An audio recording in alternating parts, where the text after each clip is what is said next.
It's the last one of the season. Thank God. Oh my goodness. We've been through it all. Welcome back to Calling the Audible, the final episode. Before the road show, Iggy Magnets, Omar the Oriole, and yours truly Mo Khan here on this Thursday recording, as we will reveal it on Friday morning when you wake up to have your toast and coffee and all that stuff. And we'll preview the finals and get you ready for that. And yeah, Saturday and Sunday we'll be in Brossard. I won't be there Sunday. I'll be there Monday. No, you won't. Iggy will be there for all the games. Yeah. I'll be there. Yeah. You'll be there. I won't be there. Last one. Sunday I won't be there. But I'm not far from you though. Last everything. You hear me? Last everything. Yeah. Okay. Last everything. Last Absolutely. show. We'll last get to everything. We'll get to that for sure. We'll get to that point afterwards. Just a reminder for those who are still jonesing for some flag football. There is the flag football tournament next weekend at Waker High School. Registration is open till I believe Friday midnight. I think it's Saturday midnight. Officially right now, Saturday midnight. Yeah. Might get extended by 1 day, Sunday midnight. Okay, there we go. So since August 18th won't be, and 19th. Yeah. So look forward 17th to that. and 17th, 18th. Yeah, Jesus. sorry, 17th, 18th. Jesus. Sorry. It's mailing in Thursday, man. Mailing in the show here, man. That's it. That's all. Okay, so a great lineup of guests. We have Brent Bakken, Alexis Dubois, Zachary Alberts-Gill. Who else we have? Iggy, you and I. Yeah, we will have, like you said, Brent, Zach, Alexi on for the co-eds. Jerome Hovington as well. Hovington, yeah, for 5A, 5 versus 5 and 1 division. 5A. 5A. Div A. Whatever it You're is. really Anyway. mailing it in. I am mailing it in for sure, no like doubt. the All right, so winter Iggy, season. this is not a mailing question for you. So this is a question for you to ask because I know it's your last season for the time being. You're in the finals for the co-ed, which will be 2:45, I believe, Sunday afternoon, right? Roughly. I guess Iggy's offline. We'll get him back in 2 seconds. Iggy's audio is cut off, so as we wait for him to come back, I'll ask him that question as he'll have to exit the conversation and come back into it. Shocker that Iggy has to do this once again with yours truly, but we'll get that corrected with Iggy in the coming minutes here as well. And don't forget, fall registration is open as well. Don't forget to sign up for that. That's going on for a few more weeks. Game 1 will be September 3rd, and we'll go up to early December. We'll get to that afterwards. All right, Iggy, it's your final. Say that 3 times in a row for playing. And let me ask this question, Iggy. Okay. If you were to lose on Sunday to Chris Rive and Pat Swifting, Yeah. would you rather lose 50-0 or a Hail Mary by Chris Rive from his own 49-yard line to win it on the last play? So Chris Rive can't get it from the No. from his own 1 He will yard get to line. it. It would have to be like a pass back to Kwesi or Xavier Couture will not be there, so I don't know who's throwing that pass. But It's Chris if Rive ever, throwing a 49-yard pass. I definitely don't want to lose 50-0 because that means I completely shot the bed, posting a shutout against me.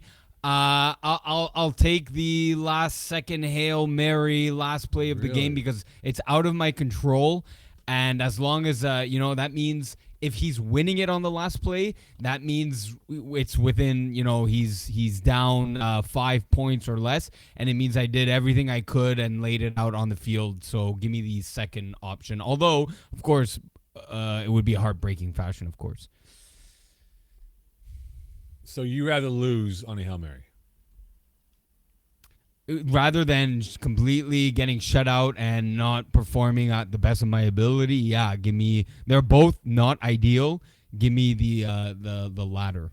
Okay, so the Hail Mary goes through a sea of hands, and Sanders Armand has it in his hands, slips through his hands, right into the hands of Kwesi Gordon-Mall for the touchdown.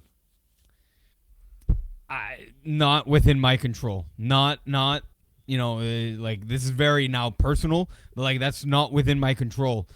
Give me the things I can control. Obviously, rather the victory. I wouldn't want to lose any way, which way. If that's the way I lose, so be it. But at least it's not a 50-0, meaning I got shut out and completely couldn't drive the ball up the field. I already had that somewhat in Division B. I can't go out like that. That's for sure. Oh, we'll ask this question to the other guests. Would you rather lose 50-0 in the final or lose on a Hail Mary from a 49-yard burger. What do you think the consensus will be? I think 50. I think it's gonna be that. No, because like the outcome. Maybe because you already know the outcome you're up by 6. halftime, probably. You're up 6 with 1 play left. You have 5 guys in your end zone, and Chris Gervais throws a 49-yard touchdown pass to beat you. Again, I'm not saying I want that to happen. And you know what's going to happen? Gervais is going to make a documentary of that play, the miracle from 49th Street. 49th Street. And it's going to be on FPF. We'll have the most likes, most views, most clicks, the whole 9. And it's going to become like an Oscar award-winning performance. Who would play Iggy in the movie? I don't know. I don't know who played Iggy. I don't know. Mario Lopez? Maybe. Because he was he was on Saved by the Bell back in the old school days, and his character was a football player. So was he? I didn't know. Maybe that. I don't know who would play Mo Khan in the movie. Cal Penn, maybe. Yeah. Probably. How many white Castle burgers? Yeah, exactly. Well, that's it. I mean, that wouldn't be the case, right? Anyway, so we'll ask that question to our guests here. We'll have the guests on to preview their finals. We'll have Brent Bakken to lead off the show, the Div C final, and we'll get to that in a few minutes here. But so let's quickly just talk about Tuesday's thrillers we had, Iggy. In Brossard, what came down to it, I mean, you talk about backfield penetration and their win over the Petite Carotte. That was phenomenal. Came down to the last play of that matchup. You talk about how this played out overall with Idaho the Pimps. They had a thriller over Jagerbomb where, unfortunately for Simone Duchesne, a.k.a. Simone Duchesne, a bad snap. We'll never know. That bad snap over his head, end of the game, and we'll never know if that could have been maybe a touchdown or who knows what else that could have come out of it. That's disheartening. Is that like those things are within your control somewhat?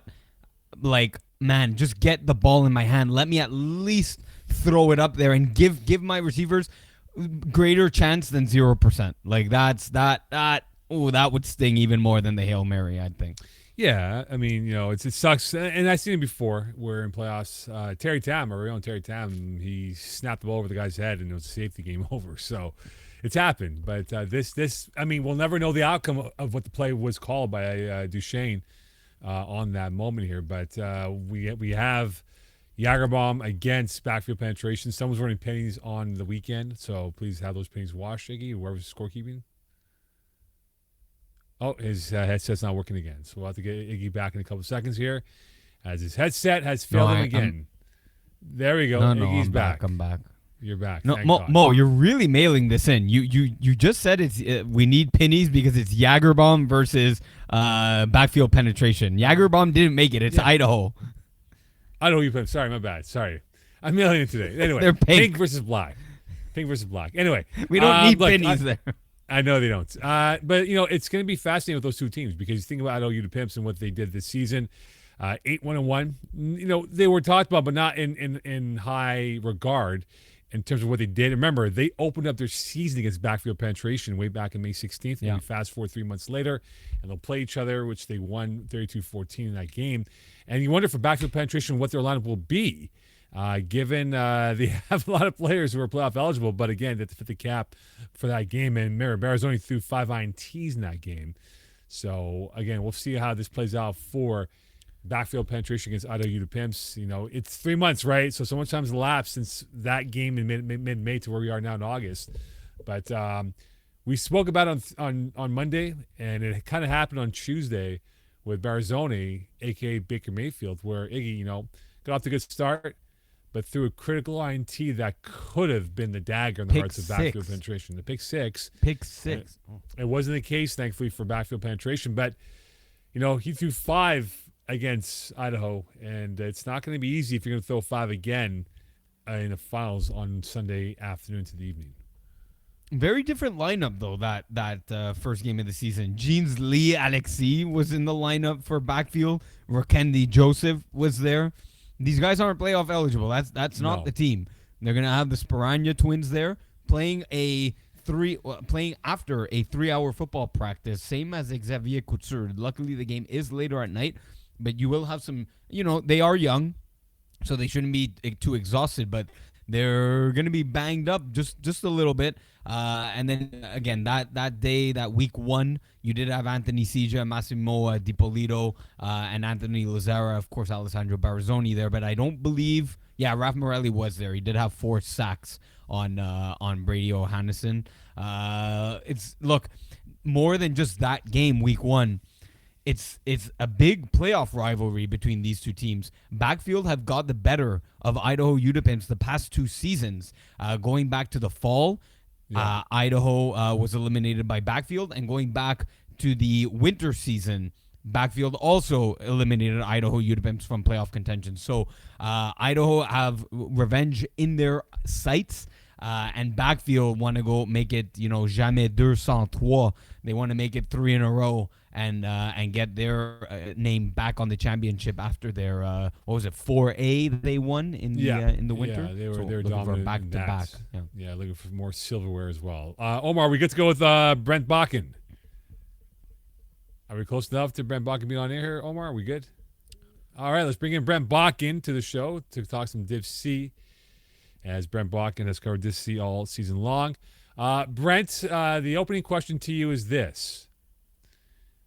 It's your last game at FPF ever, Brent. This is the question. Yes, sir. Okay. Would you, and you're playing the final, would you rather lose 50-0 with no 5 plays left, or would you rather lose on the last play of the game where the quarterback throws a 49-yard Hail Mary touchdown to win it by 1?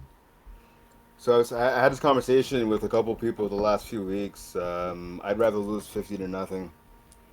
Boom! Told you, Iggy. Okay, that's Yeah, one. 100%, That's man. one. That's one. 100%. Go ahead. What your reason why you'd rather lose 50-0? Okay, so as I lost weeks ago to Le Petit Carrot, we lost, I think, by 4 points. And the fact that we were so close, we made mistakes to beat ourselves, right? And I bet I've lost the championship pretty much on, like, not the last 5 plays, but pretty close to it. That's more heartbreaking than getting your butt kicked. Getting your butt kicked, pretty much around halftime or a little bit after the game is done, right? It could sink in a little bit when you're in there going toe to toe, exchanging blows with another team, and you lose by a last second play or playing a play in the last 5 plays. That's more heartbreaking, I find, than getting shredded. Getting shredded sucks too. Don't get me wrong. Getting beat down sucks, but I think it's more of a heartbreak if you lose in the last couple of plays. Wouldn't All you right, want to fair know though that you gave it your all? Like you gave it your all, and like you were in it to the last second. Like you put up at least a good performance and a good experience for like the viewers and yourself. I don't care about the viewers. I care about winning. But I mean, no, I understand. I understand that point 100%. But I just rather it's because you like you see that light at the end of the tunnel. All the hard work you put in, all the working out, all the practices, all the games. You could reach it. It's tangible. You can almost feel it, right? Versus if you're down 25-0, with like 5 minutes to go in the game, chances are FBF's a high scoring league. It's an offensive league. You can score. Yeah. You can make up that deficit, but it's a lot less likely, to happen than if it's 31-30, and you miss an extra point to tie the game, or you miss a 2-point conversion to get the W and the game's over then and there. And right? the fact in most question that it's your last FPF game ever. Doesn't change that. You don't want to go at least like I went out and I did. No. There's no U-turn here. There's no U-turn here. No. It's a 1-1 game. I've heard about that contest. No. It's important. It's important. It's important. This is not the Olympics last here. game ever. Iggy's right. Mo is it's wrong. Important. Yeah. Screw you guys, man. Bleep people. I've heard about the contest. My apologies. My apologies. Okay, Mo, big magician there. Anyway, all right, Brent, let's talk about it. Idaho Utah Pimps against backfield penetration. If Alessandro Barazzoni, a.k.a. Baker Mayfield, throws 2 INTs, wow, are they losing this football game? He is, isn't he? Cold-blooded, man. Wow. I never thought. He's a former teammate of mine. He's a good kid. He's a good guy. I was here before I came on. I had him, I think, one of his first couple of years. AJ was on my team, and AJ recommended me bring him in. And it was like a pig show. But he was a younger kid. He had no confidence, right? He was learning the FPF game. He's evolved as a really good quarterback. But to answer your question, 2 picks. No, I think with 2 picks you can survive. Because I mean, if you look at their week one matchup, right? He threw Brady threw 5, 2 picks. but he threw 5 in the Well, first but game. Barra threw 5, but Brady, I believe, had 2 of his own, if I'm not mistaken. I'm just checking again. So you can survive an FPF if you throw 2 interceptions. Ideally, you don't want to do that in the championship game. Yeah, Brady in week one threw 2 picks of his own, and obviously they got the W. That's because Barrett threw 5. Right. I think in this matchup, though, the Idaho Utah defense is really aggressive. I think that they have the advantage. Not to say the backfield penetration isn't with their defense, but I think to answer your question, yeah, if Barrett throws more, I think more than 2 picks, it's definitely a loss. I think if he throws 2, and I'm just going to say this under this context, if Barrett throws 2, backfield penetration still has a chance because Brady has been known to throw a couple of picks here and there. So I think 2 is not a death wish, but more than 2 definitely for sure. I don't think backfield penetration could survive that. Oh, Iggy's not there, so it's just you and I now, Brent, for the time being as we move forward here. Okay, so Oh boy. Idaho Utah Pimps won 8-1-1 during the regular season. Yeah. Is there a weakness to their game that you may have seen or have looked upon in the research of this team that can say, you know what, they could be had because they're not good at this certain position or maybe in the red zone for that matter? I mean, listen, I had a chance. I played against them earlier this year. Who you the pimps? They slapped us down pretty hard. I like their team, but in terms of weaknesses, I mean, I scored kept their game against Trinity, right? The quarterfinal game, not even 7 days ago. It was last Sunday, right down in Broussard. And you could throw on this team. They're extremely aggressive, but you could use that against them. They like to jump routes, but it's either you're going to jump in and get the pick or the PD, or you're going to give up a big play.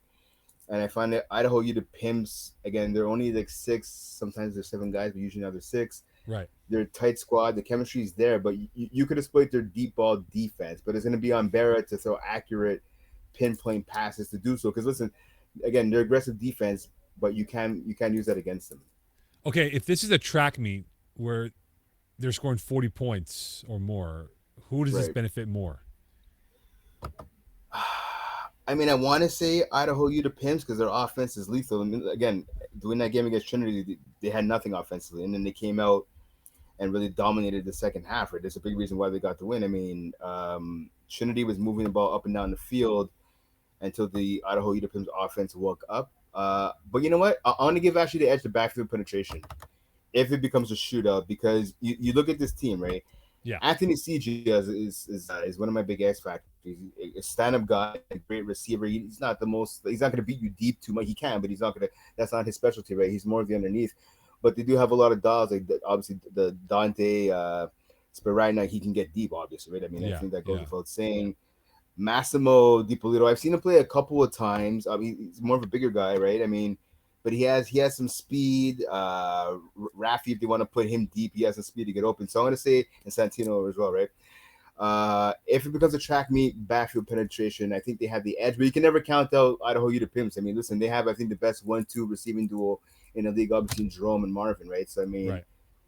it's gonna be. I think it actually will be a track meet, and I'll give the edge if it ends up being that way to backfield penetration. Yeah, They penetration. have the better overall receiving corps than Idaho U the Pimps. Right, penetration went 4-2 in games when they scored 40 or more points Right. this past season. You know, and Sieges like Travis Kelce against the Niners, if you recall, right then. In Okay, simmer down. But you know, were it's you in the what it is. playoffs? Okay, that's right, you weren't. That's right. We beat the Chiefs though. So anyway, when you look at the backfield penetration, you mentioned Anthony Siege has been your X factor for them. Who is an X factor from penetration from Idaho U the Pimps, beg your pardon, that could be a big player in this matchup? Okay, so again, you look at the team like a lot of big names. I'm gonna go with a guy who just made his return. He missed a couple of games. I'm gonna go with Salim, man. It's Salim Tai. I hope I'm pronouncing his last name right. Yeah, he's great on defense. I had a chance to line up on him a couple of times. He's aggressive in that. He has good hands. His team, their Fit Squad, his co-ed team, they missed him the other night. I had a chance to score keep their game as well before the Trinity and Idaho U the Pimps game. They really missed him. They lost, came down to the wire. So yeah, I'm gonna say Salim. He's a good receiver, underrated defender. He could rush. He could cover. So I'm gonna say it's him. Does Idaho's injuries become a factor because they're running in fumes, like pretty much, right? Alexi Falcon was not. They're missing guys on Tuesday's game against Jager Bombs, which they won. Mm-hmm. but they were playing literally with fumes, like thin margin of roster Yeah. here. Could that be a factor given that, again, and the flip side is that backfield penetration, they have an abundance of numbers, right? So who knows who they're going to pick up from that pot of players. Well, that might that's be it. the correct formula for them. Yeah, well, that's it. I mean, they have Nick Gropini. They could sub in if he fits in their cap, depending on who they sit and who they like to dress. Ferran's not going to play at it. I was scorekeeping his game. He hurt his knee, his right knee. He came down funny, making it. He dropped the ball. Unfortunately, he came down funny, and I'd be shocked if he suits up on Sunday. I think, and against Blue Dry, I had a chance to do the scorekeep their game as well, their first playoff game, and they were only 6 guys. I had a chance to talk to Brady's like, yeah, we're only 6, but I mean, against Blue Dry, it wasn't really an issue. I think, speaking to your point though, being 6 guys, listen, a lot of these guys are going both ways throughout the season, right? So they're used to it. It's not something they're unfamiliar with. Whereas backfield penetration, I mean, they have a laundry list of players they can call on. I'm gonna go with the team that's sticking with 6. They're backs against the wall in terms of depth, right? Yeah. But they've been to big games before. They know how to get it done. I know you guys were saying before I came on that backfield penetration actually has beaten Idaho Ute Pimps, or whatever version of Idaho Ute Pimps there was the last couple of seasons. I think that's extra motivation in and of itself, right? So I think I'm gonna go with Idaho Ute Pimps in terms of the being short man, I guess you could go, or being just exactly 6. I don't think it's gonna work against them too much. It's too bad, if they had opportunity to add him, Brandon Ayuk's doing nothing right now, and could have been in addition to to Idaho Ute Pimps. All right, Brett, before I let you go, simmer down. Before I let you go, prediction is what and who wins Dipsy? Well, my article, I started it this morning. I'm almost done. It's going to be finished either tonight or very early tomorrow morning. I'm going out of town, so it's going to have to be done tomorrow morning for sure. You can get my prediction in my article.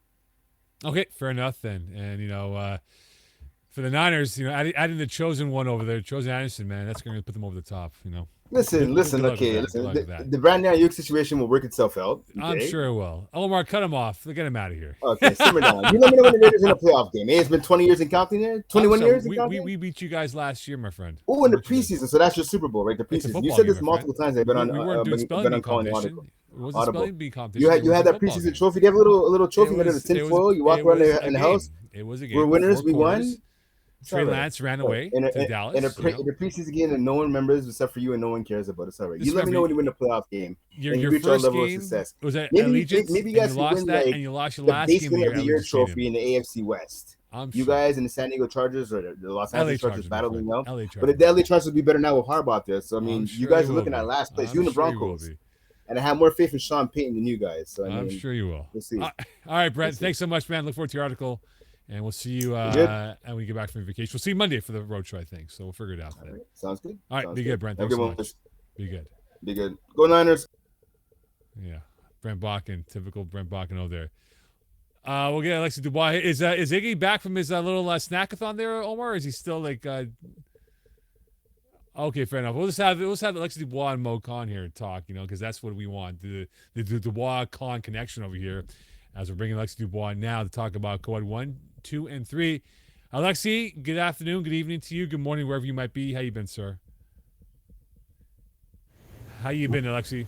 Not bad. I'm doing good, Mo. How you doing? I'm well. Iggy's just eating some popcorn, I think. Whatever he is. So we've been asking this question. It's the topic question of the day. Because Iggy's playing his last FPF game for the foreseeable future. So let's say it was your last ever FPF game as a player, Alexi. It's in the finals, okay? Would you rather lose 50-0 with no 5 plays, or lose on the last play with a 49-yard Hail Mary touchdown to win by 1? Oh, the last play any day. Really? Not even close. Not even close. Because otherwise you're playing a boring game for an hour. At least that way you have 59 great minutes and 1 of agony instead of 60 minutes of pure agony. And it goes through the sea of hands. It goes through the sea of hands. And it goes into whoever catches the ball from Chris Rivet's team or whoever you're playing against. One of Chris Rivet's very many, very tall players. Fair enough. Okay, so you are looking at last player. Is Iggy back now or what? All right, Iggy's going to come back on with us, Alexi, so we'll have like a nice 3-way conversation with you, Iggy, and I, and go from there. Okay, so you're taking the last play. Okay, fair enough then. It was a question I asked Iggy. Iggy took the last play. Brent Bakken took the 50-0. So it's now 2-2. That's a bad call. 2-2 here. So we'll figure it out right now. Okay, Alex, let's dive into it. Let's go with Co-Ed 1. Yes, sir. Look, it's Co-Ed 1 was very good in terms of the twists and turns of this division and how it played out, right? We couldn't really foresee what was going to happen overall here. But we get pass open against Kiss My End Zone. You know these teams very well, obviously. Biggest concern for you from Kiss My End Zone going into this game is what? Their ability to get a stop on defense. Like, Kiss My End Zone has been able to score consistently, and they pulled some magic out of their hats in the game versus IG team, but their issue this season has been able to get stops on defense.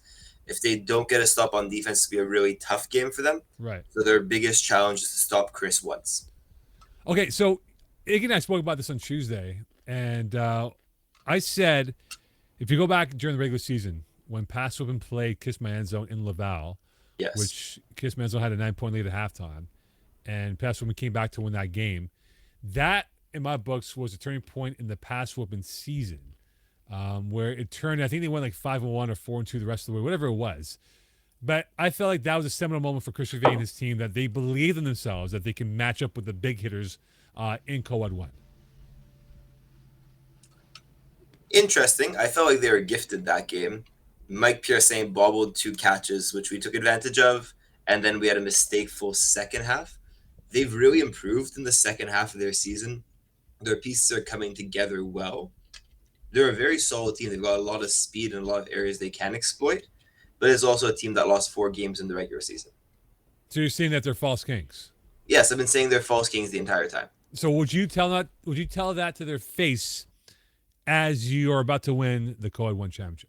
Well, I told that to Chris last week in Laval, so I'll tell it to him again. Was it in a joking way, or was it in a serious tone, Alexis Dubois? It's always joking. Even when you see Drury, it's always joking. You know, every little joke has a little truth to it, though. Yeah. It's true, though, no? Yeah, 100%. Look, this is a good team. Are they your stereotypical top seed in the Co-Ed 1 playoff? Probably not. Oh, all right. So in that case, then, what is the weakness that you, without revealing too many details, but do you believe there's weaknesses on this team that can be exploited by your team on Sunday afternoon? Look, they're a great team. They're going to score a lot of points. The first weakness I already touched on is size. They're not an overwhelmingly tall team. Their biggest player is Kwesi, who plays a lot bigger than his height. Their other weakness was, I remember we were playing them on the sidelines, and Chris walked up and he said, "Wow, I hope we get one stop against you guys." The same way I said Kiss My End Zone is going to struggle to get a stop on defense. Pass whooping is going to have the same amount of difficulties to get a stop on defense.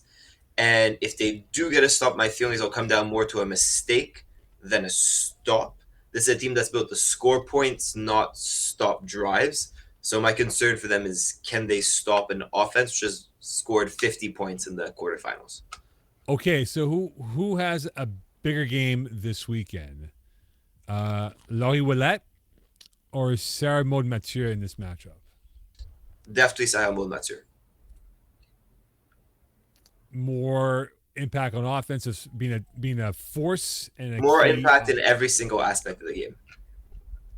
Okay, fair enough. Iggy, you back in? Yes, I am back. Yeah, Iggy was eating some nuts, I think, or cashews. Yeah. No. Was it pretzels? I can't tell. It's a blurry. Japanese. It is very blurry. Japanese nuts. Bad image quality, Iggy. Yeah, it's No, Iggy's I really see nailed it in right now. Iggy, you want to add your 2 cents to this Co-Ed 1 final in terms of how you think? I know you're involved, but how this could play out if you're looking at it from an objective standpoint. Yeah, I think a lot of the points that, it's no surprise that Lexi is going to say the same points because we've talked about this. Because my end zone has a big height advantage on the male side of things. I think the female battle is somewhat even. I'm going to give the slight edge to Kiss My End Zone there. I mean, quarterback play, it's going to come down to quarterback play. And like Alexi said, whoever makes the more mistakes or whoever's the better team going on converts. Because, like Alexi said, the teams aren't necessarily built to stop points, Both teams, therefore, will score points. It'll come down to who can get more points off converts. Chris, I think, is more comfortable going for 1, which is a problem for him since I'm more comfortable going for 2. And if we connect on a few, that's going to force them to go for 2 points. And at that point, are they drowning and swimming for points? That will be a question up for the pass whooping defense. Can they get stops on the 2-point converts from the Kiss My End Zone offense? Okay. Fair enough then. All right. I won't ask you guys a prediction because you're both involved. So there won't be calls for you on that. All right. Co-ed 2. I ask you, Alexis Dubois, are you more surprised to see the rookies or Kamikaze in the final? That's a great question. The answer is both. Outside of context, I'd definitely say Kamikaze. The fact that the rookies pulled off a 5v6 upset in the semis is shocking. I watched that game. It was a really good football game to watch. I was hugely impressed with the rookies team. Kamikaze have come a really long way from where they started the season. I'm actually giving a comparison for Kamikaze. They kind of feel like the IG team in their first season when they had a really rough start. I think they both finished 5-5 and came back from rough starts of very athletic teams. I've heard from Brent, though, that they might be missing Alexis Ferrand in the final. That's so if they miss him, how big of a loss is he for that team? Okay. So the answer should be huge, but if you look at their 2 playoff games, he has not been their number 1 receiver. Yes, he has 95 yards, 2 touchdowns in 2 games, so 45 yards and 2 catches a game is big. It's not insurmountable. Jean-Sébastien Saint-Arnaud has been eating this postseason with nearly 200 yards and 4 TDs. The production is going to go elsewhere, and they'll be able to get over the loss of Ferrand because they've been able to get production from other players. Mm-hmm. Okay, so in that case, they can survive without him in this context then. Yeah, they can survive. I'm not sure if they'll thrive. I know they will be able to move the ball. It's just a question if they'll be able to keep pace with a rookie's offense, which is not throwing a pick in 2 games. Okay, so when you look at their opponent now in the rookies, unreal for them to get to where they are, right? Given that it was the improbable numbers going against them, they went 7-3. But it was a quiet 7-3 that we didn't talk about them. We talked about Fit Squad and Cavaliers being the better teams here. But who could be an X factor for the rookies in this matchup on Sunday afternoon? Look, the easy answer to that question is Charles Leroux. He's one of the best players in FPF and can make an impact at every single level of the field. But this game, I think, will come down to secondary matchups. Someone like Mazem Wali, who's had a underrated season, a quiet season, but has put up consistent numbers offensively and defensively, could be the difference maker. If this Kamikaze team starts really keying in on Vero, it then comes down to your second receiver. Wali is a fantastic threat, and he could make the difference in this game. Yeah, and I think he had over 400 yards receiving during the regular season, I believe, and he did very well. His numbers are very high in that sense, though. So I'll ask the same question to you as I asked Brent for the for his Dipsy final. If this ends up being a track meet where we're seeing a lot of touchdowns, who does this benefit more in this context? If this comes down to a track meet, I see the rookies winning it. I think the experience that Vero has to manage the clock, to know when to go for 2, winds up advantaging them. And I just see Kamikaze as a riskier team who will make the first mistake. So the more possessions they are, the higher chance a team makes a mistake. And I think the first mistake might come on the 8th or 9th possession, but it'll come from Kamikaze. Which quarterback do you have more confidence in this matchup when you look at the 2 right now that's playing this matchup on the weekend? Yeah, good question. It's the reason why I chose ultimately Kamikaze to make the first mistake is because I have more confidence in Cédric Maurice. He's had a really up and down regular season. He's either been fantastic or relatively poor. He's been elite throughout the playoffs, throwing 10 TDs and no picks. Right. So we'll get 2 versions. Let me interject. Yes. Let me interject. Yes, go ahead. We can hear you now, Iggy. Yes, he's not throwing in the final. Charles Vero is. Ooh, that's spicy. Okay, so now in that little twist in the plot here, who's got the edge of quarterback then? They still have the edge at quarterback of Charles Vero. He's a really good quarterback who doesn't make mistakes, but they just also lost the best receiver in co-ed too. So even now, if Kamikaze have lost Alexis Ferrand at receiver, if the rookies lose Charles Vero at receiver, that's a similar loss. They're both operating without probably the best and second best receiver in co-ed 2. It makes a really interesting final. All right. Prediction time for co-ed 2. Who you got and why? You threw me a curveball at the end with Yep. Charles Vable Yep. throwing, which actually I remember hearing this before, so good call on that one, Iggy. At the end of the line, something we haven't talked enough about yet in co-ed is the impact of female players. And if this comes down to the female players on the rookies versus the female players on Kamikaze is Rachel Shea, who's fantastic, but depth behind us I'm a little worried about. Whereas, for example, Elodie Simoneau and Megan Trudel are both elite female players, and I think they will be the difference maker and carry the rookies to the championship. All right. I'll Co-ed give you- 3. I'll interject. I'll interject Yes. quickly, just because I haven't so far. Yeah, because you've been eating. I know what you're saying. I think the higher end talent on the females, I will say, goes to the rookies, but the depth is there for Kamikaze with their females. Catherine Bergeron, Bonneau, and Mélissa Gartin are very, very good players. So I'd say the depth on the female side actually goes advantage Kamikaze, but the higher end talent is on the rookies. Okay. Interesting.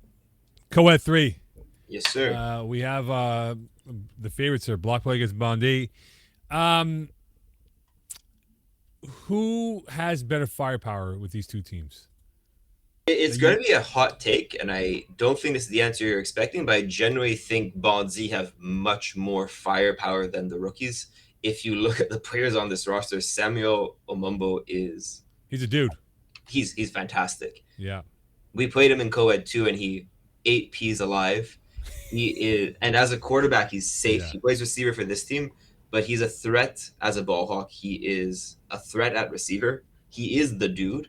And then I've played with, for example, Jules Fortin, a very electric player.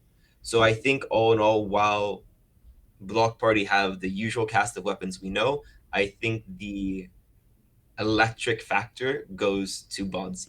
Okay, I'll give you an X factor. Both of you guys. So Block Party, they're a big number on the roster. We know that. Yeah, But always. they bring crowds. And I would imagine, and I'm not kidding you, I would imagine there will be 20 plus, maybe 30 In the family and stands, friends in the stands. Could that be an ultimate X factor that the crowd noise could be a hindrance for one and be beneficial for the other in this situation? Good question.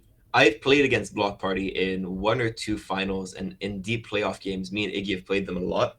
I love it when they have their fans there. It makes for a more intense game. It makes for a more fired up game. I think it benefits both teams equally. And as cool as it is, as much as I love to have them there, I'm not going to call it an advantage. I think it's just a more enjoyable football game, but I see Iggy disagreeing. No, Iggy? So while what you're saying is true, as a quarterback, it can add a little more stress than what you're used to, and so it could be an advantage, slightly for Block Party. It's not something that that necessarily Bonzit is used to seeing, and as a relatively new quarterback, that could play a role. Watch for that. Maybe he makes one or two mistakes more than usual. I think. Look, I think Amambo, he's very slick out there. He's like, you know what? He's got oil on his body that you can't get to him because he's so slippery. And I just think that in what he can bring as a quarterback, and his ingenuity that he has, he reads the field so well that even, when he's in a tough position, in a compromising position, he can find his open guy. And I think he can have an ability to really give himself a split second, which can open up a lot more for his offense to kind of evolve and exploit Block Party on this game on Sunday. Mo, it sounds like you're saying that Sam Amombo is throwing for this team, which is not the case. It is.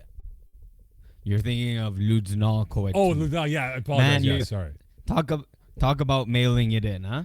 Yeah, apologize on that one. My bad. I apologize on that one, though. It's Xavier Parent throwing, but if there's a stat that wants to jump out for you for this final, an absolutely mind-boggling. Wow, that was a tongue twister. Look at this Bonzi defense. Amombo has 15 picks, Jules Fortin has 10, and Lou Felix has 7. It is But- a staggering amount of interceptions. But here's the number for you though, right? Ivan Solomon, he had only 3 INTs and almost a 70% passer completion number.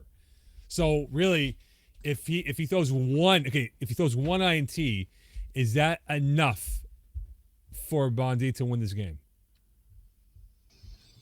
Hard hitting questions. It's a good one. I think the answer to that is yes, and I think he throws more than one. Iggy, do you think he throws more than one? If it's 1.5, is he throwing more than 1.5 INTs? Normally, I would say no, but against this Bonzit defense, I'm gonna go with the over on this one. But man, it's really because Ivan Solomon has really improved at QB, and his running ability is massive. That means that they may put Sam Amombo at rush. But does that not weaken their defense by losing him in the back line? It does weaken their defense a bit. Look, Yeah. the way I see, I think this would be a fantastic game. By the way, out of all the quad games, my most more exciting was the one. Right. The reason I'm saying that is because I think both of these teams are just going to play a ridiculous amount of man-to-man coverage. And I think they'll just try to win in man, and both teams will try to win in man. So it'll all be a matchups question. If the best matchup for a Mumbo is rushing Solomon, that's what they'll take. Whereas if their best option is to put him on Martin in coverage, that's where they'll put him. But this game is literally be like 6 segments of 1v1 Chris Reve footage because it's all going to be man across the board. Yeah, and it's whichever team can find one matchup that wins will win the championship. All right, prediction time here. Alexi, who you got and why? Yes. Okay. So we're looking at matchups across the board. My prediction was we're going to see man. Who's going to win the man matchups? My biggest question for this Bonzit defense is who's going to be able to cover Samora Fantasako. She is what I think would be the matchup nightmare for the Bonzit defense. I'm not sure who will cover them, but all in all, when I look at these receivers from Bonzit, between Amumbo, Fortin, and La Chapelle, I don't see enough DBs on block party to cover them. I think this will be a slugfest with ultimately Bonzit pulling off the upset and coming out on top. All right, fair enough. And Alexi, before I let you go, where are you? Are you in your house or what's that background? No, I'm at work. You guys called me. I finished work at 6, hopped on at 6:15. It was a quick little transition. All right, we'll let you get home then. Thank you so much, Alexi, as always, for your insights on the co-eds. Ciao, guys. Be good.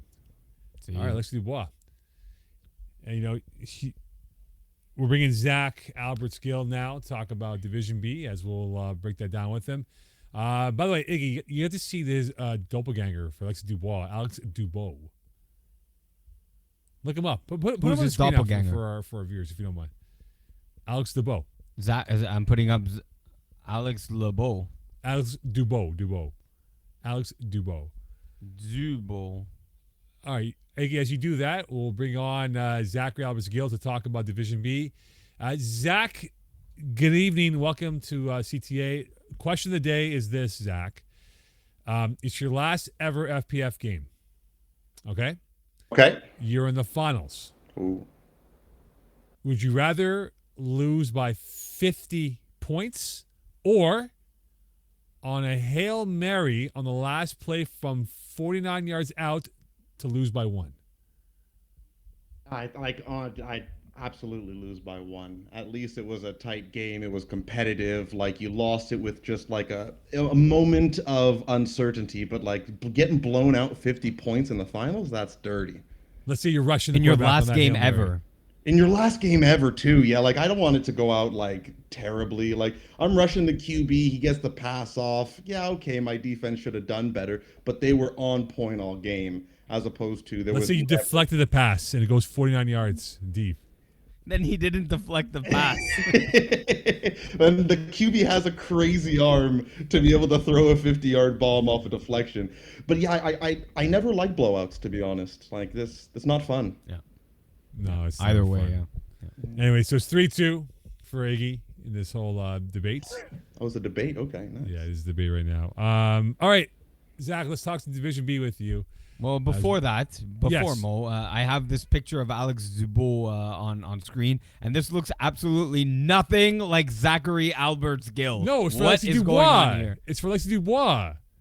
Oh, it's for Alexi Dubois. Wow. I wish I looked like this Alex Dubois guy. This is not, not bad. It's Okay, Alexi yeah, Dubois' doppelganger, man. The hair, the eyes, I get the it, a name little is bit. similar. The same community Yeah. of AD, Alex Dubois, Alexi Dubois. AD, yeah. Closer than what I thought you were suggesting with Zach. No, Zach does not look like. Zach is a physical specimen. This guy's Yeah. just a player, All right, Zach, let's talk some Division B with you, and we have our final set for this weekend coming up here. Infantry Easy W. More surprised by who is in the finals, Easy W or Infantry? Well, I gotta give a pat on the back to my team, but I'm surprised that Kiss My In-Laws lost to Easy W. Yeah, crying. I'm sad I was injured, couldn't make the game. Listen, you take what you give, but listen, Infantry have Willpower has been on a ball, on a roll. So I'm not entirely shocked that they're in the finals. They got a good one over Heavenly Suns. I thought the game against One Stop would be a bit closer, but realistically, I thought they'd win that one. But I am, with all the teams we had here, Bruins, Silent Ticklers, I'm more surprised that Easy W made it all the way to the finals in Tier 2. It's big. Okay, so let's just say Infantry's argument's sake. Let's say Sir William Power is not on that team. Well, listen, if they don't have willpower, my second question is, did you pick up Giansley Alex C full time? And if he's there, I kind of see the same turnout. I only really get worried. Who was their third person that was throwing? Zach Stacy. Yeah. So Zach Stacy probably could do it, but I would then be a little bit more hey, good job. You had this team put together. It was a struggle. You didn't have a consistent QB, but both Will and Giansley could have brought this team all the way. They're great. I'm not 100% sure about that. We've had conversations, and we believe that Will, and let's see if you agree, that this surrounding cast around Willpower better suits Willpower's throwing and play calling versus Jeans Alexi, that backyard style of football. Yeah. He needs his guys like Jordanson Alexi and Mendel Joseph, the athletic guys that can get open and late downfield. Versus, Marc-Antoine Lapointe doesn't necessarily have that speed, but he gets to that spot that he needs to in a willpower offense. So, and those two have had a ridiculous 40 for 40 target to reception ratio ever since he started throwing for them. Holy cow! I think upwards of 60, 70 targets for Marc-Andre. Amazing. But you know what? I take what you say. Giansley, I'm really giving him a lot of credit with the way he can move the ball with his feet, the way he can scramble. I've only seen one rusher be able to stop him, but his balls aren't always the most accurate and the most where they need to be. He requires his receivers to make some big plays. Go ahead, Nick. So this Infantry offense, who's stopping them on the Easy W defense? Marc-André Lapointe, 500 yards. So does Rory Submergin. C.O. Vachon, 479. Where do you see the greater depth winning out? The Infantry offense or the Easy W defense? Man, it's hard to say because I think if I saw more rushing from Will, I could easily give it to the Infantry. He can, but he can hasn't scramble. been. It's not his first thing. If the play breaks down and Then- the rusher misses, in this case JC Ferland, then he's gonna run for it. You know what he reminds me of? He reminds me of Bryce Young of the Carolina Panthers. He's not a rush. He's not going to run. He's going to stay as long as he can in the pocket. And if he has to evade it, he will. Yeah. And then bail out for maybe a couple yards here and there. I mean, regardless, you're looking at, Easy W has Fitzgerald Sinatus, who's a great defensive player. I think he won Defensive Player of the Year in one of the lower divisions. Last spring Div A. He went off, right? He did amazing. You have Etienne Laurence, I think he's a really good player. I don't know too many other names except for Nicolas Blais. They have Nathan some. Desjardins. Oh, see, I don't even know who. Let me look on. Pull his Yeah, like picture up, the Iggy. Let me see his picture. the I'm a the face diamond the diamond bougie Oh, player here. yeah. So they have a good squad. Defensively, they have a good squad. I just really think Yep. offensively, Will can like use all his targets. Their offense for the infantry has put up, three of their players have 10 plus touchdowns.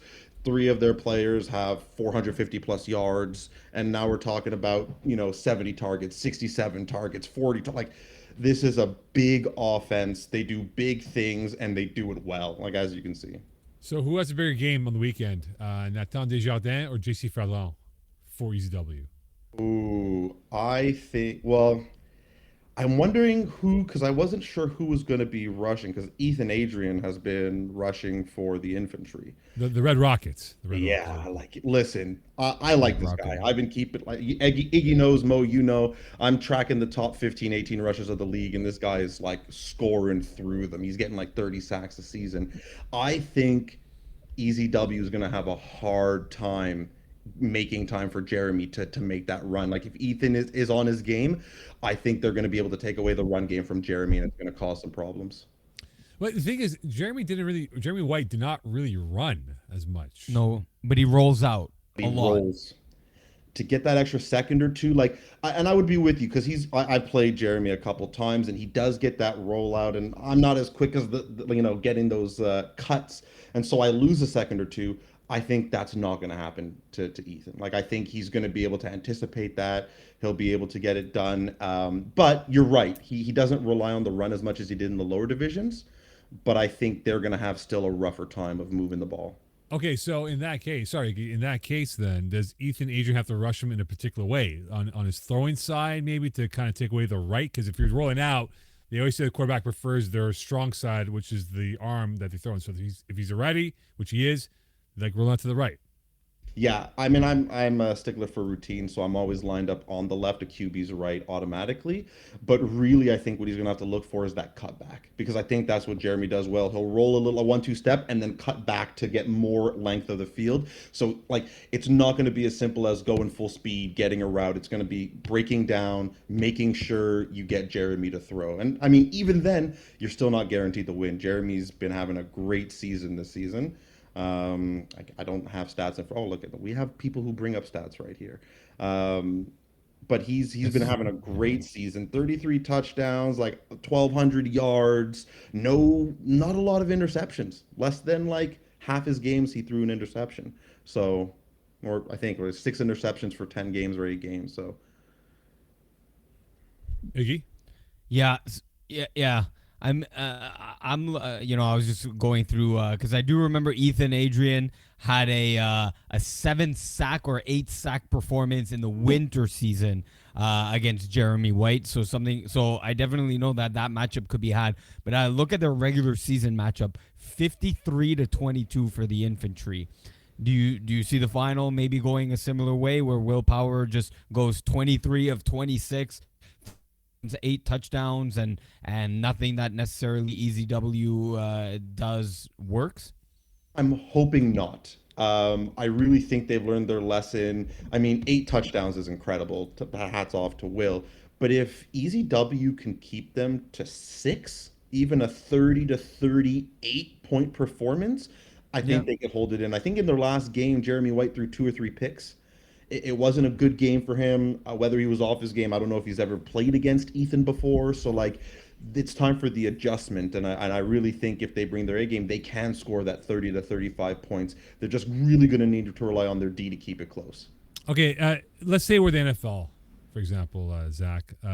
These teams are the NFL. They're playing for the Super Bowl. What is a better storyline ending?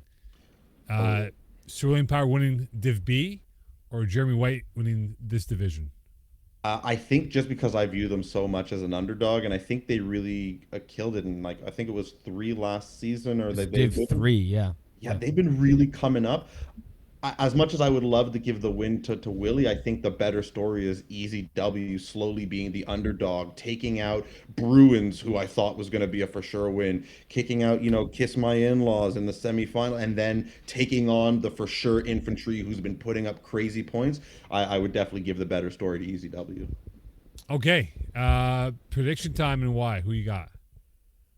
Oh, I really think it's going to be close. I think we're going to see the infantry have a struggle maybe at the beginning. They're going to be surprised by how confident and how sure EZW come out, but there's going to be an unfortunate pick or there's going to be an unfortunate fourth down stop, and I think they're going to slowly pull the lead and infantry are going to take it in like the last 5 minutes. All right, fair enough. And before I let you go, you're in the kitchen, right? You back? I am in the kitchen. I am. I see to our corner. There's a little bit of a blue and pink party. It was my mom's birthday yesterday, so we had Oh. the family over, celebrated a little bit. Birthday. Fair enough. What type of cake did you get your mom? My Black Forest cake. Black Forest cake. No, I actually don't like cake all too much, so I made my sister make one. So we have some chocolate chip with chocolate chip cake on it with chocolate ice. And my mom likes chocolate. So a lot of chocolate. Fair enough. A lot of Happy chocolate. Happy birthday to your mom. Oh, So, thanks. Zach, thanks so much, man. Appreciate it as always. Thanks. Thanks for having me. Enjoy, boys. Nice kitchen, nice T-shirt, and we'll speak to you soon, my friend. Enjoy. See you soon. Yes, sir. Be good. Zach Albert's Gill on with us, and now we move along here as we'll bring in Jerome Hogan talk of Div 8 5 versus 5 as we move along here. Then Iggy, we have what left? We have ED, I think, in the women's, right? Yes, actually, we do have E. I forgot it on the script, but yes, E, D, and then the women's. That's Women's, correct. Yes. We'll do women's, Yes. and then we'll do E and D to wrap up the segment here. As we'll be joined by Jerome Hovington, who is now going to talk about Div A, I beg your pardon, in 5 versus 5. Jerome, welcome to the show. Question of the day. It's your last ever FPF game in the finals. Yeah. Would you rather lose 50-0 with no 5 plays, or lose on a last play Hail Mary touchdown from 49 yards out to lose by 1? I'd rather lose on the Hail Mary. I told you. And is it because it's your last game ever? Nah, I don't think that plays into it. Like just any Really? final game, you want to be in there. You don't want to get embarrassed on camera, do you? Yeah. You've been on the other side, right, Jerome? I have. It sucks for everyone You involved. see, it even sucked. Even the winning was like not as satisfying, right? Sure. Jerome. All right, Jerome, thanks a lot for coming on with us. We'll speak to you next year. Okay. Okay, well, Iggs, what do you want to do? 5 versus 5 or Div A? No, we're gonna start with Division A. Jerome, are you surprised that it's Party Crashers facing off against the DA Braves here? Did you have them in the finals or maybe another team? I'm not surprised, no. And we've talked about it in the past. Their defense is incredible. It was, to us, I think it was the best defense and the defense to stop Joe Maher if any defense could stop him. I had a bit of question marks regarding Ginzy Alexis. Throwing in Division A for the first time is pretty hard. Getting his team to the final is amazing, but the two-way presence from him has been huge for this team. By the way, they split the season series 1-1, which they played back-to-back weeks, by the way, funny enough, back in early July. Yeah, So- but one of them, the morning one, Joe Maher wasn't there. Like not just Joe Maher, like probably 8. There was like 1 or 2 roster players from DA Braves there. Right. So, but this little FYI, right? If you're curious to know what happened in that situation, though, and here's another thing too. I believe, if I stand correct, actually no, never mind. They didn't play each other in the playoffs. I don't think they did in the winter season. But anyway, point is this though. You look at Party Crashers right now, and they have the athletes here. Is there any weakness in your mind with the Braves team, given that they've been immortal for so many years in FPF, Mr. Ovington?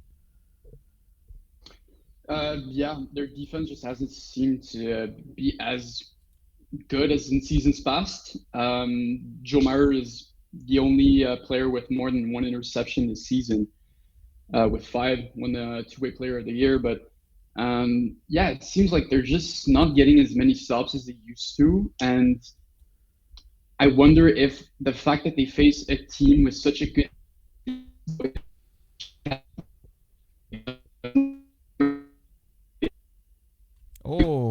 No, it's not me. Uh-oh. That's Jerome has the Jerome crashed. We'll get him factor. back on in a couple seconds here. Iggy's still alive with us. So Iggy, you can kind I of crashed? follow up. Jerome is back with us here, Omar. Are we still... All right, we're back. So as you're saying before, Okay. Omar, Jerome, Oh, yeah. about what was going on. Okay. yeah. So yeah, the Braves defense just isn't what it used to be, in my opinion. They don't have like that stud defensive player other than Meyer. And you look at it on the other side, Party Crashers, incredible defenders, incredible men defenders, which is a strategy that they think they will probably throw out there versus Braves. I think this one's really up in the air. I think it's really a 50-50 game. Oh, whoa. You think it's a 50-50 game. And I mean, I know you say the best, there's not many best defensive players. Yeah, I think what you meant to say was like best DBs out there necessarily, because I mean the highest rated defensive player is on the field for the Braves in Isaiah Allard. And maybe that's why they didn't get as many picks. Yes and no. He did miss a couple games. He only played 6, and it wasn't. I don't think that we're looking at Isaiah as like the best matchup for him being Ginzy Alexis. I think that's a tough matchup for Isaiah. So how does he approach it then? Well, he's got to contain because he knows that Ginzy can just turn on a dime and outrun him, low pass him, and also it's going to be a question for Ginzy. Does he adapt his own game to Isaiah rushing him? Is he going to be more content with throwing on the run or is he going to drop back, change his game, maybe line up, like receive the ball 2 or 3 yards further than he usually does? I think it's really going to be a kind of cat and mouse situation between these two players, and I think it's probably the most interesting matchup between two players we have in this game. If this game is low scoring, who does this benefit more? Oh, well, I think it's got to be Braves because when it comes down to like one drive to score, perhaps, I have more trust in Meyer to clutch a win out than Ginzy at this point. If in that last drive though, and then a 2-part question. So if in that last drive, Party Crashers just play man 100% of the way. How do you think, or do you think the Braves can win that matchup? And how much percentage of the game do you think that Party Crashers will play a man defense? Yeah, so I think they do have the receiving pieces. Obviously, William Trottier, a dominant receiver. It's always an advantage on the offense when the defense is playing man because DB is extremely hard playing in man. The receiver knows where he's going, the defender does not. And they have those players that can they can win these one-on-ones. Like William Trottier, Émile Chateauvert, and Phil Farran are 3 players that are really good against men. But then again, it's a tough ask when you have to go against these extremely talented and athletic defenders who will for sure be very, very physical, aggressive. So yes, it's going to be a lot of double moves if it comes down to that. And also for Meyer, it's going to be flooding the field, setting those drives, getting those ins, those posts, those routes that are man beaters. Okay, Jerome, if Joe Meyer throws an INT, does that give Crashers enough to win this game? If he throws one, because look at the stats this year. Big donut of no INTs. Yeah. Incredible. On one hand, of course, it gives Party Crashers a chance, but Ginzy Alexis has thrown about 1 pick per game, and in these playoffs, last game they won, but he threw 2 picks. Ginzy is gonna have to have a perfect game. Okay, so sir, I'll change the question for you. If Ginzy Alexis does not throw an INT, but Joe Meyer throws 1 INT, does the Party Crashers win? Yes, I think so. Whoa. I think so. Yeah. Ginzy is really good at getting those first downs. Doesn't really get many turnover on downs. He's getting sacked less often than he did in the seasons past. And If he's able to score on every jar, I think it's gonna be good. The only thing is he has a tendency to throw on the back foot and just throw a little bit of a weaker ball that some of these defenders can go and get. So for him, it's going to be a question of is he able to like really put the ball in the right spots and throw it hard enough that the Braves defense cannot make a play. Eggs? Yeah. Last thing for me, greater percentage of time rushing Jeans de Alexis, Emile Chateauvert or Isaiah Allard? I think you got to start with Isaiah. He's been their rusher the whole season. He's been the best rusher in FPF for a while now. It's a tough matchup. I know Isaiah probably won't want to be told like, okay, we'll have Emile rush. He'll try it, but I think if he sees that he's struggling, he's gonna let Emile go and have a go at GC. Okay, before we get to 5 versus 5, your prediction and why? I'll go with 44-40 win for Braves. I think they're just going to be more efficient on those converts. They're gonna get a lot of 2-point converts, and they're just clear cut above everyone else in that department. And Barty Carcass will need a stop and to not have a turnover on their own offense to win this. All right, 5 versus 5. Are you guys, Diamond Bougie, kicking yourselves that this could have been you in the 5 versus 5 final than the Jamesons who took you guys out and DA Braves as well? Yes and no. The fact that we almost beat Jamesons doesn't mean that we would go ahead and beat Braves the following game. I don't think we personally would have beat Braves. I think we played a hell of a game versus the Jamesons. We really rallied with a couple of our players missing, only playing 5, having our QB, Jorge Gimbal, rushing. It's a tough ask to beat the Braves in 5v5. The Jamesons had a perfect game. And at the end of the day, I don't think that gives us any right to say that because we would have beat Jamesons that we would have beat Braves necessarily. Okay, so from what you know, experience-wise of playing these teams here, who's got more question marks coming to this final? I think it's the Jamesons. Just based on the fact that Jeff Rosenblatt has thrown a lot of interceptions. And Flag Moissac have been absolutely rolling. There's no doubt that the beginning of their season for Flag Moissac was a bit harder. They struggled early on, perhaps because they started only a couple games to start the season, but recently they've just been picking it up. They've won what 7 of their last 8 games. The only one coming to Braves by a score of 4, losing 50-46. So Alex Nadeau-Pius has been absolutely tearing it up. Jeff Rosenblatt has the tendency to make some mistakes if things that don't the things that he wants to do once the parts of the field that he wants to hit are not open.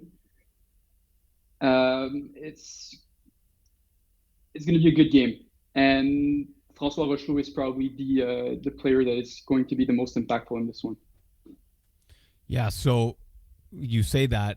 So who's the player that can best match up François Rochelot on the Jamesons? And then I have another question after.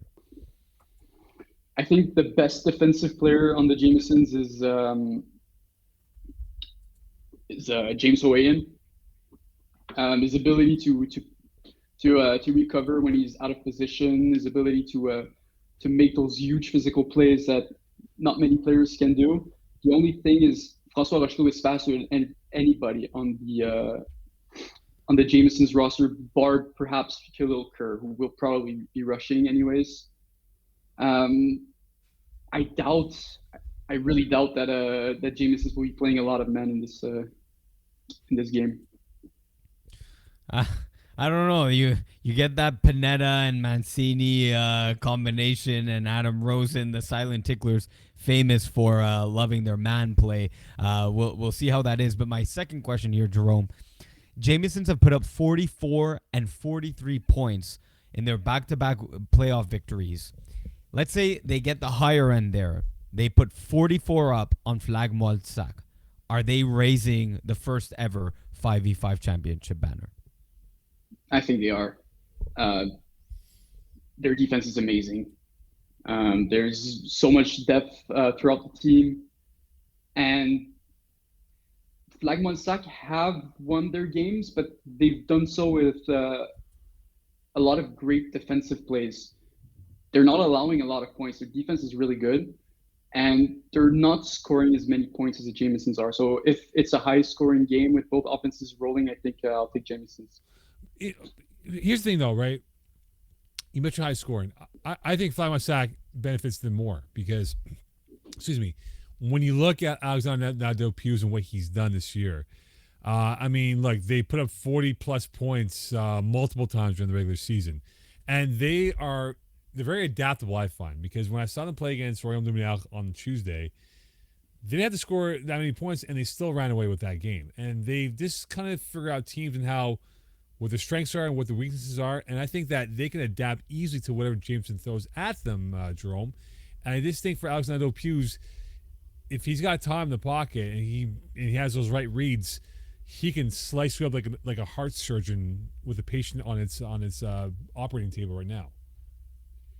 Yeah, I think the key to beating the Jamesons though is to really stretch the field vertically. It's to get those deep routes going, throw over them, and Alexandre Opus perhaps doesn't necessarily have that perfect arm strength to really go and stretch that defense and then open up the middle of the field. You have that little look of concern there. Yeah, I'm not sure about that. I mean, he can fit that ball in a tight window, whether it's from 40 yards out, 20 yards out. So I'm not 100% sure. I agree with you there. I do like Mo's point about in terms of adaptability. It's one thing to say it, but then it's another thing to see it. Mo and I both saw it. They kind of figured out what Royaume Luminaire wanted to do with their double quarterback situation, and completely neutralized it, got in the heads of their opponents. So that might be another contributing factor here. Can they maybe get in the heads of the Jamesons, who can sometimes be a bit of an emotional team? This season so far, even in your game, Jerome, they were getting a little frustrated with how is this young team getting staying competitive with us. They have pulled it out though, so to continue on their trajectory that they're currently on. My question is, can that confidence of having is that something that Flagmon Sac just can't compete with, or does it not matter at all? It does matter to a certain extent, but I don't think Flagmon Sac is really concerned about the fact that they beat Braves. I think for me, Flagmon Sac is just going to show up and play the team that's in front of them. The fact that the Jamesons beat Braves is amazing. It's, as we said, probably the biggest upset in a very long time. But at the end of the day, if Flagmon Sac's defense is able to figure out Jeff Rosenblatt's offense, it might be a long day for the Jamesons. Before we get to your prediction here, how funny would it be if Jamesons won and Jeff Rosenblatt did 5 versus 5 MVP? It would be pretty hilarious. I don't know who will go up on the field and congratulate him. Would he speak to himself, like have it back and forth, like because he's gonna? I believe he's presenting the trophies, right, and MVPs, all that stuff. So does he do it to like who presents him the trophy and the MVP, right? So I think it has to be Iggy. Just a little goodbye present from maybe Iggy here. Maybe. Prediction why? Oh, this one's really hard. I think it'll be very close. I will give the edge to the Jamesons here, though. I think that they've really rallied recently, and they perhaps the win against Braves will give them an extra confidence that we'll be able to know that if we can beat Braves, we can beat anybody, and they'll definitely have that hunger. But Flagmon Sac, as you said, the adaptability that they've shown is going to be the key to them, because Jeff, if he gets it working early and Flagmon Sac doesn't adjust, Jamesons are going to win. All right, Jerome, thanks so much, my man. Appreciate your work, being a part of this show. filling in for us, being a contributor the last 2 seasons. Been immense, man, and we hope you've enjoyed it, and can't wait to see what you can do for this whole CTA project moving forward. Thank you, sir. Always. Take care, All Jerome. right, thanks, Jerome. See you. See ya. All right, Jerome Hovington on with us, and as we move along here, Iggy, we'll go women's. We'll do women's now. What do you think? Yeah. We're Let's doing go women's A yeah. and women's Yeah, we'll B? do women's A. Yeah. No women's A. B? No. I don't know, I don't recap on know. that. Huh. Yeah, we can. Yeah. Okay, women's A. Yeah. Shocker. Sub-Zero Cayenne. Didn't see this coming. I'm shocked. Did I'm not see shocked. this coming at all. Okay, we get the best teams. There's no doubt, right? Sub-Zero beat Yep. Cayenne on the last play in Loyola back in late May, early June, I believe. I got that on video. Mhm. And then we're seeing with the game-winning touchdown. I'm intrigued now because I think Cayenne, even though the records are what they were in the regular season, they're a lot closer in competition on the football field. And if Cayenne's fully loaded from a roster perspective, it might come down to that last game once again, and then perhaps either making a stop or making the game-winning play. Yeah.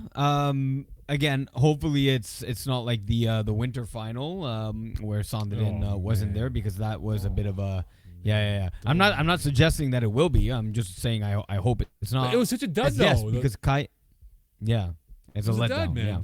We, it's like that. It's Because- like that heavyweight boxing fight, right? That you were waiting for years to come, and then last second, guy hurts himself, he or she hurts himself, and they can't fight. Fight's canceled, and you're like, man, come on! Like, I want this to be a heavyweight fight with 2 great teams going at it today. Right, exactly, and that's what we're expected to see, right? Cayenne, obviously in the final, like I mentioned in the winter, took a beat down, and they're gonna prove their worth, that they're not that team per se, and yes, this is gonna be a close battle, but lately, soccer has been absolutely fire in the finals, whether it was that Co-Ed 2 Fall Cup, or it was last year's look. Sandrine wasn't there for Cayenne throwing, but she was still going up against the Cayenne defense, and she completely torched them apart. She was absolutely on fire, could not be stopped, got into rhythm early, and Cayenne could do nothing to stop Sarah Parker. So if you see that Sarah Parker once again, which I don't see why you wouldn't, man, I don't know. I don't know how you stop Sub-Zero's offense and even the Convert game. I think Cayenne has the ability to stop, not stop, but contain it. I think containing is a better term to use, because you look at Cayenne during the regular season. They gave up 7 points, shutout, 20 points to Sub-Zero, 12 points to Sub-Zero. Yeah. You get my point here. They gave 26 to Sub-Zero, so they have not given up many points per se. I mean, in terms of the aggregate of 3 games against Sub-Zero. And I just think that these teams know each other so well, right? Because they play with each other in various international tournaments, play against each other as well. There's no element of surprise. And I just think what it'll come down to, you're banging out with Sarah Parker, being how she is a quarterback. Which quarterback, A, creates an error, or B, just can't move the football? I don't see either. And I mean, like I've noticed now in the 5v5, one stop isn't the end of the world. This isn't the 6v6, 10 yards is a first down. Even if Sarah Parker's not perfect, even if Sandrine gets stopped once, it's not the end of the world. There's time to come back in the game. You can only really kill off 2 to 3 minutes with one first down only that can be gained. I don't see this being that's weird. I don't necessarily see this like being a who gets the first stop wins.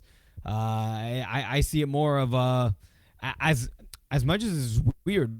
The regular season's games have been more defensive. Cayenne only putting 15, 6, and 13. I think they can put up 28. And so the question is, can Sub-Zero put up more than 28? The answer is, for me, it's pretty obvious they can. But can they in this game in a one-off against Cayenne? I think so. But it's possible that Cayenne holds them to 26. and it comes down to a convert game. By the way, we want to let everyone know that not most of these women are going to be playing for Team Canada at the Worlds in Finland in a few weeks' time here. And they're raising money to get funds going their way. So please check out their Instagram pages, the individual ones that we have involved here that will be going to Finland in a few weeks' time, and help support them, because you know what, they're gonna, chances are 1 or 2, if not 3, maybe 4, might be on that Olympic team in LA in 4 years from now. That could be not playing this game, but playing for gold in 4 years from today in LA. So keep an eye and support the young women out there as well. Last thing before we get to the other divisions here. If Sarah Parker throws 2 interceptions, then it becomes a little bit intriguing. Sure, but I still think if she throws 2 interceptions, she can win the game. Because 2 interceptions, as long as there's not 2 interceptions and 2 turnover on downs, that's, now you didn't ask that. You just said straight up 2 interceptions. So how many turnover on downs are there that come with that, right? If it's just 2 interceptions on every other drive she's scoring, definitely hands down she can win that game I'd say with like an 85% chance of winning the game, which is high for throwing 2 interceptions. Yeah, the next factor for me is on Cayenne, Annie Tires Lagacé. Mm-hmm. She's like an elastic out there, and I think she could have a big. She could be a big talking point in this game, I think, on the Monday night. Beg your pardon. So yeah, she's that Swiss Army knife, wouldn't you say, for the team? For sure, 100%, absolutely. Prediction: who you got? It's like picking against Tom Brady. Sub-Zero, I mean, as much as Cayenne trains as well and have a lot of practices, this Sub-Zero team, I can't pick against them. I'm going to have to go Sub-Zero. I'll go Sub-Zero. Let's see. I can see Sarah with 6 touchdowns. That's 36. And a couple converts. So that's 39 points for Sub-Zero. Cayenne, I can see Sandrine with 5 touchdowns. She's going to need to go for 2 points to make it more competitive. So 30, 34, 36. 39, 36 is your final for Sub-Zero. I think I got Sub-Zero win this game probably by 9 points. So 9 points. 32 to 21. 23 type of thing here. Or 32-24. I'm going to go 32-24, 8-point game. Okay. So that's what I got there. All right, Division D final. No one would have forecasted the Studs against Knights 2.0. I think many thought Stony Delegans would have been involved, which was not the case. They got knocked out by Knights 2.0. Are Knights 2.0 a team of destiny, Iggy? Because they weren't really talked about, and they have run through this division, scoring at a high clip that has not been seen from a lower ranked team in quite a while. Yeah, I'm not saying I said it outright, but as soon as they added Marc-André Reeves, they clearly got the if not top 3, top 2 quarterback in the division. And yeah, when you have a quarterback that knows play calling, game management, and how to throw a football, and combine that all together, this is what you get, along with good receivers. Not amazing, outstanding superstars, but very solid receivers around him. This is what you get. You get a great run with a good solid defense to entourage the offensive side of the ball. And yeah, I'm not too surprised that Knights 2.0 are here in the final now, having seen them from the midpoint of the season, but definitely surprised if you asked me at the start of the season if this team would have been in the finals. To use a peasy follow-up question, who would play Vinny Chase and Turtle in this entourage on Knights 2.0? Vinny Chase and Turtle. What are we talking about? The show Entourage. I didn't watch Clearly you Entourage. did I not saw watch maybe it. one Okay, fair episode. enough. If Peasy was No. here, Peasy would have had a nice in-depth answer on that point. Okay, so studs, same thing, right? I mean, they kind of came out of nowhere. I mean, they were 5-5. Like, you think about it, the total win loss of these teams here, I believe, is like 9-11. I think this year. So we have two teams that weren't the best win loss team here, but studs have done it with defense. I find their defense really fascinating, mesmerizing at times. And I've score kept a few of their games here, Iggs, and they have done it with bend but don't break. And to see what they did against a Brewers team that was missing Alexis Labonte at quarterback and had to go Jeff Lefebvre, unfortunately, who had 3 INTs, they got an effort and a half from their defense. And I think that could be a big factor in how they rotate their coverage or roll their coverage and trying to contain this Knights 2.0 offense. If they can keep them to maybe 25 points, I think studs have a good chance to potentially win this game over Knights 2.0. Yeah, and that's a good number there because that's what this game is going to be about. It's going to be about the studs defense going up against the high-powered Knights 2.0 offense. And I think 25 points, now you're hovering around that conversation where can the studs get 26? The answer is yes, they can. If you look at their playoff run, right, 32, 34, 27, and then, of course, 46 against the Brewers. But I see this studs team going up against Knights 2.0, very similar to that Black Shinobi matchup, but with just as or maybe slightly less athletic than Black Shinobi, but a better understanding of the game and better perhaps play calling and more experience overall. But it's a game that if you can limit like they did Black Shinobi to 18, 25 is making it a very interesting game, which that could be your final score, 26-25, 27-25. And yeah, if they keep Knights 2.0 under 25 points, the margin of victory for the studs goes in their favor. So Philippe Gillenel, the quarterback for studs, had 11 INTs in the first 7 weeks of the regular season. Yeah. Since then, he's thrown 3 since June 26th. And now we're August. We're going to be August, whatever it is on the weekend, August 11th, right? Yeah. He's played well. He's played better. He's playing clean football. And if he plays clean football, I think the percentage points goes up even more for studs to potentially win this game. Yeah, I mean, not many quarterbacks are, especially in the playoffs, are completing 70% of their passes, 125 QBR, 19 TDs, 2 INTs. That's safe football. And combined with that defense that we talked about that can create turnovers, that can get you stops, 19 TDs in 4 games, you're in good position here to potentially get a championship. With the studs, if Knights 2.0 catch on how simplistic the offense can be and start jumping routes and can capitalize early enough, if they catch on early enough, because the studs can adapt to their game. Knights 2.0 are catching onto what we're doing. Let's slightly change our play. They have the ability to do that. But if Knights 2.0 are the team to first do it, then that's where Knights 2.0 can go from 25 points to maybe a pick 6, which will give them 31, and now you're going advantage Knights 2.0. Prediction and who you got and why? Man, I don't know. It's really close.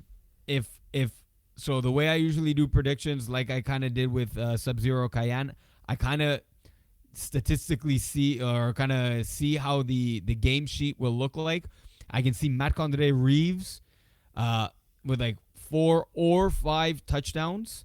Yeah. I see Philippe Gélina with 4 touchdowns. So either at one point, Knights 2.0 are up 6 points in this game.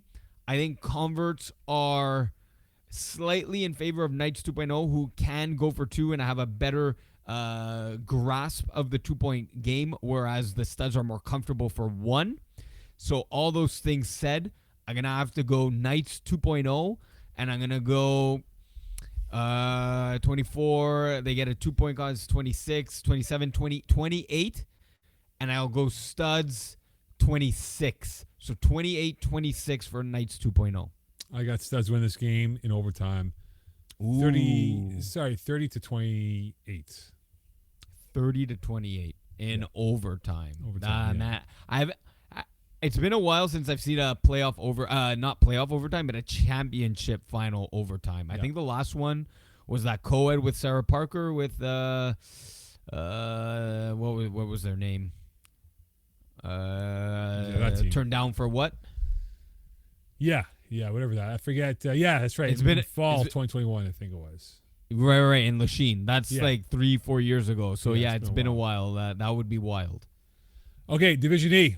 We finally have our bracket determined. It's Le Petit Carotte against Baby Sharks. First off, look, feedback I got from bracket, people loved it, man. People really liked it. It was cool. Everyone was involved. There was upsets that we saw in the playoffs, right? Stables almost made that run. Think about Le Petit Carotte and even Freshman Excel. They almost got knocked down in overtime earlier in the rounds. And Baby Sharks went on a heater. They took out the best team overall in Western. And here they are in the finals. Le Petit Carotte. Both teams different paths to get here. Sharks taking out a Toon Squad team that was quite undermanned because they didn't have enough guys to have 6. They had 5. And Le Petit Carotte winning a thriller over Freshman Excel, who many thought was going to win that game. So now we have Petit Carotte and Baby Sharks. Jeremy Laplante is on a heater, and he's locked in right now. It's like he's not wilted under the pressure, and he's played his best football the last few weeks. Yeah, and this will come out in my article, but since Mocon, I'm not sure you'll have time to read my article. Interesting backstory with these two teams. So if you've noticed, Petit Carotte as a franchise have gone to, it felt like more, but they've gone to a few finals. The exact count is 2, including last winter against Sleeping All-Stars where they lost. And funny enough, spring 2022, where they faced off against the Praetorian Guard in Division E, where Jeremy Laplante was your MVP in that game, getting a championship against Le Petit Carotte. So now you have Jeremy Laplante at quarterback for Baby Sharks. So definitely interesting storyline there. Petit Carotte are going to want revenge. But yes, Mo, what is it? Junior, Le Petit Carotte junior team. Junior. Yes. We don't want to confuse both teams here. Yes, definitely. I'm just speaking to them as a franchise per se, but yes. So the franchise or the junior franchise in this case is going to want that revenge. So how much of that is going to play into this game, and the emotions are going to be a little higher. And for Jeremy Laplante, but that Petit Carotte have that finals experience where the only player on Baby Sharks to have reached the finals and get there is Jeremy Laplante. Everyone else relatively new to FPF, but especially at championship finals where there's, the stage is bigger, the lights shine brighter at Brossard, the cameras are rolling, so there's a bit more pressure. How will that necessarily affect the Baby Sharks? Definitely just one angle to inspect. No, here. for sure. And you look at LPC Junior and how they played during the regular season. You talk about their defense. They only gave up 18 to Freshman Excel, 27 to Tim Tebow. 6 points each to Vice City Heads Tops only. Vindage FC 18. Like, you see my point? They didn't give up more than 20 points. I think only once or twice. They gave up 20 points twice during the regular season. And that defense, they attacked the ball like vultures seeing a dead carcass in the open field. And if Laplante is not on point with his throws, and he puts one up in the air, that lengthy LPC junior team has the edge to really outjump anyone to win those balls. And what they do so well in defense, Iggy, is that they take away the space, the real estate for any opposing receiver. And that's what they did so well against Freshman Excel, that they just suffocated them and didn't give them much space to work with. So Laplante's got to be really good with his play calling and his reads to see what's out there, and does not force any ball that can be picked off and be costly at the end of the day that might be going for points. So, I agree to a certain extent everything you say about Le Petit Carotte Junior defense, where they usually have the height mismatch against most teams. except baby sharks. Look at this back line on this picture. It looks small, but that's because you're almost at ground level taking this picture. But Maxim Sharkawi, Alex Sharkawi, Sam Ertz, these guys are all like 6'3", 6'2", and if not more, right? Maybe 6'4" in the case of Sharkawi. So man, the I don't know. You're right though in that Jeremy Laplante's gonna have to be precise where he puts that ball. Because normally he can just put it up high, but Right. with the size of Lepetskata junior defense and their instincts, he's going to have to be, as the most accurate he's been with a completion percentage during the regular season, and during the playoff season, he's at 82.5%. For Jeremy Laplante. He's going to have to continue that. He's shown it through 4 games. He's going to need to have that same 70% above to be that precision passer if he wants his team to raise a Division E championship again. All right, I know you won't give your prediction until you write the article, so we'll hold off on that. Though I'll give my prediction in this game here. I got LPC Junior win this football game. I think this might be one of those that it'll be close for at least a half going to the second half, and I think LPC will pull away and win by 2 scores. So look at a 34-20 win for them. 34-20. Okay. Yep. Yeah. That's my pick right now. Within the realm of possibility. Yeah. Of course. All right. So that's it for us for previews and all that stuff. Road shows this weekend. Bra starts Sunday, Monday. We have 8 games. Sunday kicking off at noon, right? I want to say 7 games. No, it's 8 plus 3. 8. Yes, it is 8. Yes. 8, high noon, all day long, and then Monday we'll have 2, right? Yes. 2 games, 7:45 as well. So if you can't be there in person, watch it online. We'll have the links up for everyone to watch it, and you can catch the division you followed or maybe a team that you followed all season long. And there'll be some great broadcasting teams out there. Iggy will be there. Paulo Del Rocca Pizzi will be there. Sir William Power. We have a whole bunch of guys out there that will be there. And then Monday we'll have the same thing, some cool names to go with as well, and go from there. Look, this is it for us here, but I want to give Iggy the stage now, the platform, because this is his last CTA for who knows how long, at least for the present moment here. But Iggy, take it away, my friend. I know you've been a part of this show, a great contributor to the show. Without you, Eagle and Peasy, there isn't the discussion points that we do every week of the fucking year. Pardon my language.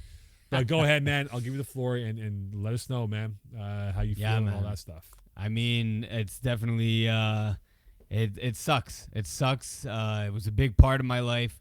I remember watching you guys take the microphone every week, and I was that crazy fan watching just as much as the viewers are watching right now.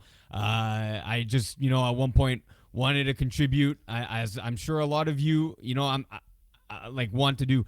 I'm not any different than I wanted to help out, and the league's always looking for contributors. I thought I had a voice, it's a process to go and work up from the lower divisions. I had to learn, that middle division, started playing in it, and then the higher division. It's been a journey. One that I loved, one that I'm super appreciative that I was able to have a voice on here. Are you crying? No, I'm good. Look, I'm super I'm super grateful. And if ever you think you can do it as well, definitely reach out to the team. But man, it was a big part of my life. So I just want to thank you all. Are you crying, man? Are you choking up here? It's an emotional Is it the camera angle? It's all blurry now. That's making you choke up. Look, I'll be full transparency. There's gonna be a little shift in the show's direction moving forward here for CTA. Iggy will be gone to Toronto to pursue his real life career and all that comes with it. Look, and I'll be honest with me. I'm probably taking a step back from CTA to give others a chance here. I'm not saying I'm fully done, but the door is starting to close. Right, I'm more at the end than at the beginning of my time here at CTA and of course with FPF. So I'm not leaving just yet. I'm still will be involved. Now with the media side of things here, it will be a new cast of characters. And for PZ, we can't speak for him as well, but we imagine that he's probably the same bracket as Iggy and I, that will probably take a little less of a role and allow the new voices to take over, this great show that has given us a platform for many, many, many years. I've been here since day one of when it was back in the old school days to now where we are. And, like I said, like if I leave, you'll know. I'll come back on CTA and we'll do a bleep you to MoCon show and all that stuff and go from there. But look, Iggy, man, you've been immense for this show and for this league. People don't realize what Iggy does. He's like a duck, right? Above water, he looks calm, cool, and collected, but underneath, he's kind of like a maniac underneath the water here. And he's done so much with Rob and now with Jeff taking over as the owner of FPF and has been the glue for everything that we've done here and thinking outside the box and trying to figure things out and be a problem solver on the fly. So I'm very lucky to have you as a first off as a friend and also as a colleague, and you'll be sorely missed. And look, man, we've had so many memories. You, Eagle, Peasy, and I. The stupidness that we've done, the pizzas, the candy challenge. Did Mo finish his pizza? God damn it! I did finish my pizza. And then, if you remember Valentine's Day, PZ wearing his stupid Valentine's Day glasses. Couldn't see. And then, of course, you meeting us for 3.5 hours in the winter season opener. And that was pretty funny as well. So, Eggs, man, you'll be missed for sure. It's not a goodbye. It's a see you later for now. No. It's a see you later. For sure. It's a see you later for now. But you know what? The show will go on. And I can't wait to see who will take over CTA in September. And again, like I said, Iggy might be gone. I'm still there, but I'm going to take a step back and let others take over for the time being, and then we'll figure it out from there moving forward. So without further ado, big thank you to Omar, who has been a pro with us for all season long with Iggy's stupidness of his headset not working. Yep. Ali Reza doing what he's done for us for many, many years, being a problem solver. Everyone who's been a part of it. Manu Alawa, PZ, Jerome Howington, Jeff Rosenblatt, taking over from Rob Campana. It's not an easy transition taking over such a big enterprise, but Jeff's done a really good job so far, and we all believe it's going to get bigger and better moving forward here. So thank you to Jeff for giving us a chance to do this here. And without further ado, Iggy, I'll give you the final words, my friend. Good night, Iggy Magnets. Put the place up.